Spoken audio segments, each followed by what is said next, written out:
Mga kababayan natin mga LGBT na lagi na tinutokso, linalait ng mga tao. Pero katulad na nagtitinda ka lang pero you know, as a vendor, I am happy because nakakatulong ko ito at saka ma-inspired mo po yung bawat isa kasi sa crisis na hinaharap natin ngayon at makakasurvive tayo with peace.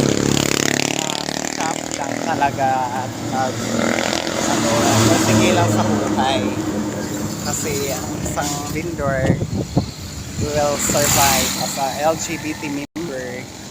We have to do something something good, something malaya naman tayo namumuhay dito sa mundo kaya doing your good thing, doing your good example to anyone makakasurvive ta kay maybe 10 years from now we have all people will facing the very big problem in our society regarding of the global crisis. So global crisis will happen because marami na mga tamad na tao ngayon na hindi na talaga magtatrabaho dahil umaasa na lang po sa mga bigay-bigay. So thank you so much sa lahat po. Sana po ma-inspire niyo po yung mga ginagawa ko araw-araw at saka ito po ay makakatulong din para